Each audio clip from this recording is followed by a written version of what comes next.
Le damos la bienvenida, los saludamos, Tufi. Buenos días, Diego Montaño los saluda. ¿Cómo está, Diego? Buen día. Es un gusto enorme estar aquí en La Razón y en su programa. Un saludo a todo el país en este ya silencio electoral, pero con algunas posibilidades todavía de expresarnos en materia periodística. Los candidatos no pueden pedir el voto, pero creo que nosotros podemos todavía informar. Así que será un gusto poder hablar con usted, Diego. Así es, Tufi, tenemos todavía un par de horitas para reflejar lo que ha ocurrido en materia informativa. ¿Qué nos ha dejado este proceso electoral? Pero quisiera arrancar, diríamos, por el final. ¿Qué le dejó a Tufi los cierres de campaña y dónde han elegido los candidatos justamente a hacer estos cierres finales? Bueno, Diego, lo primero que ha sido un cierre disparejo. Un cierre disparejo, la competencia en sí es dispareja en recursos, ¿no?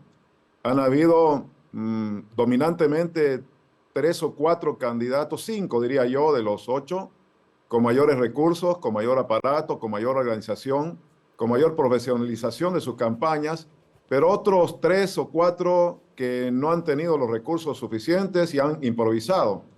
En ese sentido, eso se refleja en el cierre de campañas de esta semana. Comenzaron el sábado los cierres de campaña, los más notables.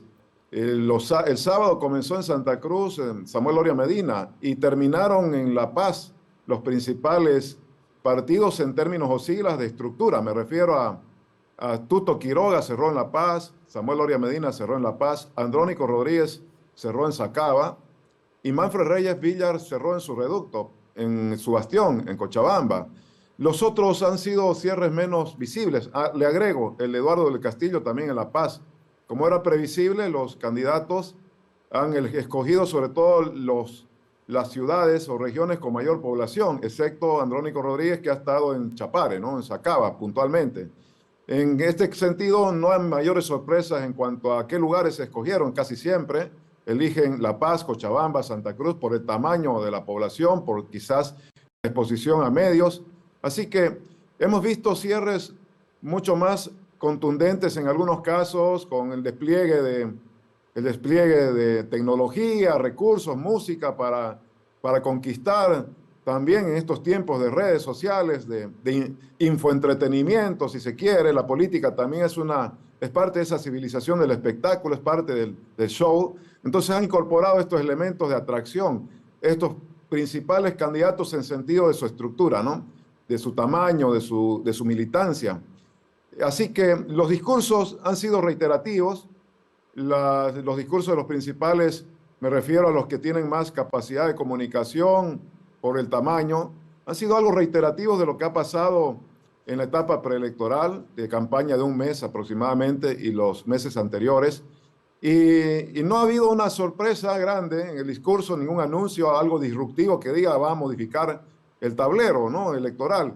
No ha habido un golpe de efecto en los cierres de campaña, excepto por ahí un candidato que mostró cierta estridencia en su discurso, ¿no? Utilizando adjetivos descalificativos contra un expresidente, me refiero a Manfred Reyes Villa. Lo demás ha sido dentro de lo normal. No ha habido algo disruptivo, algo que implique un golpe de efecto. Esperábamos mucho en relación al anuncio que iba a hacer Johnny Fernández de su candidatura a vicepresidente. Generó mucho misterio, mucha expectativa, al final se develó, pero creo que no tuvo el impacto que esperaba él, al menos tener. Él había hablado de que iba a mover el tablero, no por los méritos de su elegida, que tiene méritos, que tiene trayectoria académica, sino por el hecho de que tampoco es muy conocida. No es muy conocida y una campaña, un proceso electoral requiere, primera condición para intentar conseguir el voto, que los candidatos se hagan conocer. Entonces no le alcanzó el tiempo a Johnny Fernández para hacer conocer a su candidata elegida. Reitero, es interesante, llamativo que apueste a lo identitario, a la capacidad también de la señora Huanca, pero el problema es que no va a tener tiempo para poder difundir sus méritos específicamente, o sea, fue al filo. Y más que una sorpresa se convirtió en eso, ¿no? No tengo la impresión de que una incidencia grande por el hecho de que no es muy conocida no la va a tener. Pero bueno, veremos, eso lo decide la población el próximo domingo. Ese es mi balance específico en los cierres de campaña. Grandes sorpresas no hubo. Esperábamos amanecer, había dicho un vocal, con muchas sorpresas este jueves, y no se notan en el tema de la sustitución de candidaturas inhabilitadas. No hay grandes hechos en esa parte. Se conocerán ya el sábado oficialmente los candidatos habilitados, pero hasta ahora todo marcha en el curso de la relativa normalidad. Tufi, ¿será que diríamos, esta etapa sin sorpresas, sin sobresaltos, ya sean positivos o negativos, se debe a que realmente se arrancó muy temprano en la campaña y básicamente los candidatos quemaron todos sus fusibles al arranque y ya quedaron con prácticamente discursos repetitivos para el final? Algunos tuvieron que alargar y rellenar o prolongar sus campañas. Comenzaron ciertamente par de los candidatos, algunos tres o no más. Me refiero puntualmente a Tuto Quiroga, Samuel Doria Medina y un poco más demorado Manfred Reyes Villa. Comenzaron más bien con cierta anticipación, se notó la falta de novedad en algún tramo de la campaña por parte de ellos. Y los otros más bien le faltó tiempo, algunos otros, ¿no? Me refiero a Andrónico Rodríguez, creo que le faltó tiempo para hacer campaña, tuvo muchas dificultades, comenzó más tarde que otros, fue muy corta la campaña de Andrónico Rodríguez, un poco más promedio la de Eduardo del Castillo, y las demás creo que más bien improvisaron. Por ahí Johnny Fernández tuvo una campaña un poco más larga, de mayor inversión, pero este tema de la incógnita de su candidatura también la fue manejando más como marketing electoral, parece, o tal vez hasta como improvisación. No hubo, yo creo que reitero, o sea, para algunos fue muy larga, pero para otros le faltó tiempo. Puntualmente me refiero a Andrónico Rodríguez, que él mismo ha terminado implementando los primeros posts de la campaña en los últimos 5 días. Y eso tiene su impacto, su efecto en cuanto a los objetivos de su campaña. Así que, reitero, unos muy larga, otros muy corta. Y un proceso electoral que tuvo varias sospechas de que si llegábamos o no al 17 de agosto, en el arranque, por todo el tema de la judicialización, posteriormente la anulación de personerías jurídicas cuando el calendario ya estaba corriendo, la bajada de fuerzas políticas que ya estaban en la papeleta, algo que también vimos el 2020, pero diríamos que este año las miradas estuvieron sobre el Tribunal Supremo Electoral, el Tribunal Constitucional, que se convirtió en el protagonista de las judiciales parciales pasadas. Ese rasgo de este proceso es el principal, Diego. Me refiero a lo épico que ha resultado llegar hasta hoy día. Casi épico yo lo defino, ¿no? Poder llegar hasta hoy día con cierta certidumbre de que finalmente habrá elecciones. Hasta hace un mes atrás, 2 meses, se tuvieron que hacer 4 cumbres para blindar el proceso. Ha sido una elección atípica, diferente, complicadísima. Por eso yo creo que ya hemos llegado de manera casi épica, casi heroica a este momento, ya casi diluida la incertidumbre en relación, digo casi porque todavía quedan 3 días y puede ocurrir todavía alguna cosa, ojalá que no, extraordinaria, pero todo parece que ya va a seguir su curso normal, se ha diluido el riesgo por algunos factores, pero sí, ha sido una campaña, digo, un proceso electoral muy difícil para el Tribunal Supremo Electoral, para los bolivianos en general, muy costoso en términos de pérdidas económicas y humanas, de vidas humanas inclusive, porque, bueno, se presentó una antesala con lo que usted ha mencionado, básicamente. Uno, la judicialización del proceso, demandas judiciales, una cadena, una catarata de demandas judiciales que fueron resolviéndose. Recién el Poder Judicial, que tuvo algunos choques de poder con el Poder Electoral, incluso el Legislativo y hasta el Ejecutivo, recién dio cierta certidumbre el Poder Judicial luego de la cumbre última en Santa Cruz.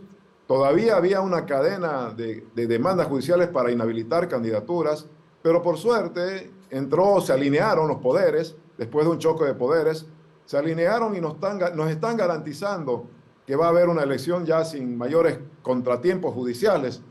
Bueno, luego vino, por supuesto, el periodo de inhabilitaciones, la imposibilidad de que Evo Morales se inscriba, fue también otro factor de conflicto, la inhabilitación de Jaime Dum, son hechos inéditos en un proceso. La proscripción, no digo proscripción, sino más bien la anulación de la personería jurídica de 2 siglas, también fue un componente importante. Pero lo más grave de todo esto fue la violencia en la calle, ¿no? La violencia en las carreteras. El último saldo fue de 8 muertos, 4 policías, entre ellos en Yayagua. Creo que están vinculados al proceso electoral sustancialmente esto y a toda una multicrisis que vive el país y nuestra democracia. Nuestra democracia está débil, por eso la elección del domingo es determinante para el curso de nuestra democracia y la debemos cuidar, por lo tanto, este proceso.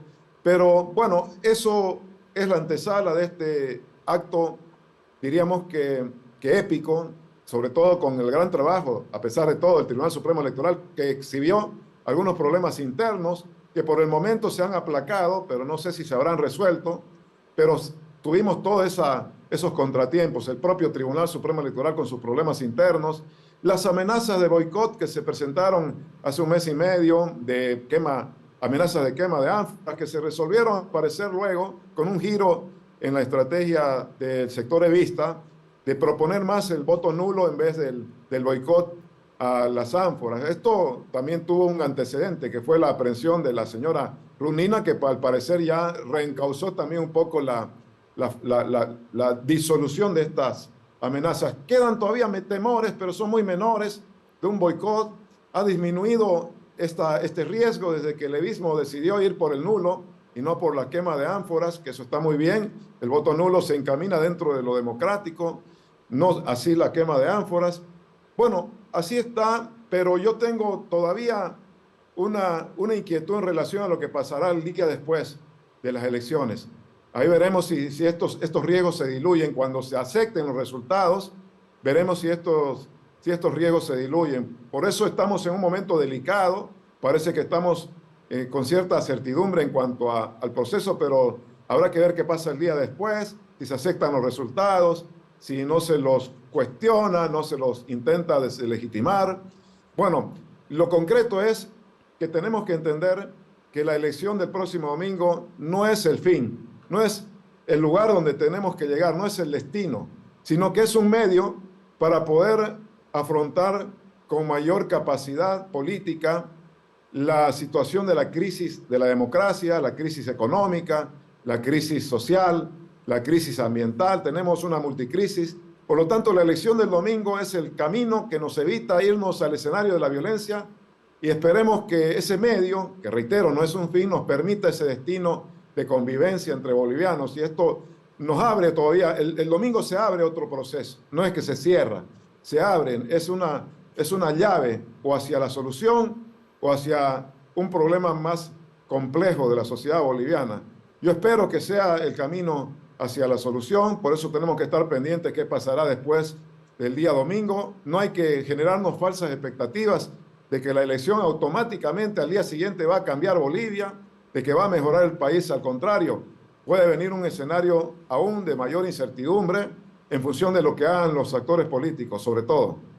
Y bueno, y más aún si vamos a un balotaje, que todo indica estrenaríamos la figura de la segunda vuelta, que sería el domingo 19 de octubre, y ahí, obviamente, dependiendo de los protagonistas que irán a disputar el voto en esa segunda vuelta, algo inédito en la historia democrática boliviana, ahí se escribirá otro capítulo justamente de este momento político y que claramente muestra una fragilidad institucional realmente de casi todas las instituciones. Veíamos el último informe, por ejemplo, Delphi, mostraba así una confianza en el Tribunal Supremo Electoral que hacía y puntualizaba Tufí también, que por lo menos el árbitro es el menos golpeado hasta el momento. Veremos el domingo en la noche y veremos el día después del domingo, el lunes, justamente con el arranque de las portadas de los periódicos y los primeros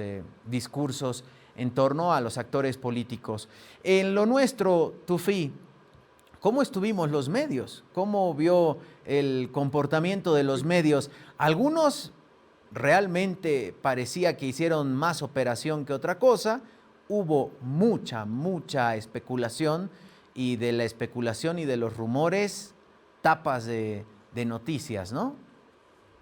Bueno, pasa, no es consuelo, pero pasa en este momento en varias democracias lo que usted está mencionando, el rol de los medios de comunicación.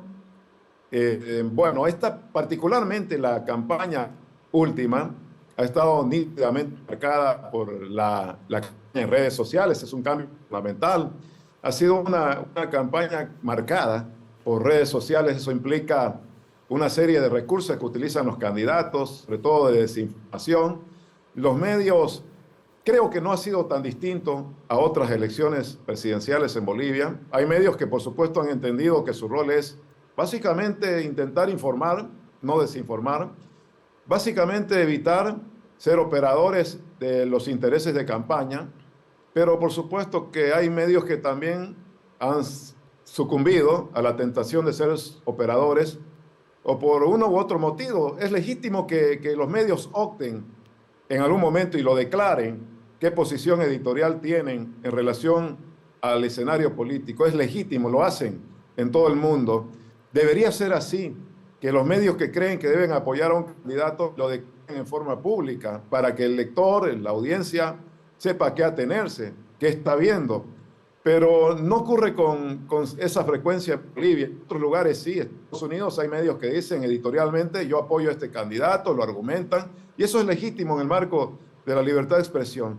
Lo que no es saludable es ocultar esa intención, escudándose en el principio de la independencia.